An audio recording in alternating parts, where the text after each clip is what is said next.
So we're going to be covering stories since someone had requested this of me because they actually missed my morgue stories, so I had to dig up some more.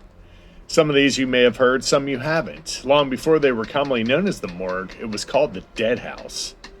The dead were kept inside until family claimed them or arrangements could be made for their burial. Sometimes bodies were dissected in the dead house, and sometimes those who were near death were placed inside to await their end. The dead house held locals in morbid fascination. It was the center of entertainment or for thrill seekers, or it was a place of gossip. Newspapers from the mid 1800s to the early 1900s often published stories about the inner workings and troubles within the gruesome walls of the dead house. Here, we start 10 gruesome tales from the dead house, aka the morgue. For those that died in Albany, Western Australia in 1889, there was no dignity in their deaths. Their bodies were placed in a little shed on the prison grounds where water would rain down on their bodies from a leaky roof, and upon entering the dead house, their bodies were placed on an old wooden table.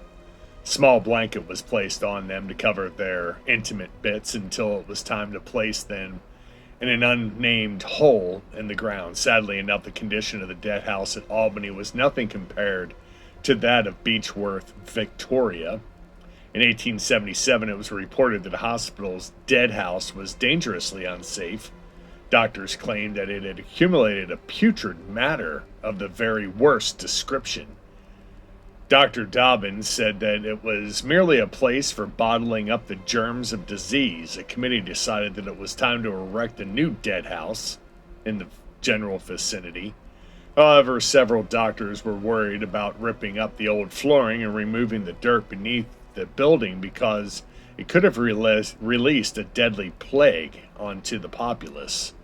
The building was so disgusting that doctors also believed that the hospital might be committing murder by sending men in to demolish the old house. Instead, it was recommended that the ground beneath the building not be disturbed.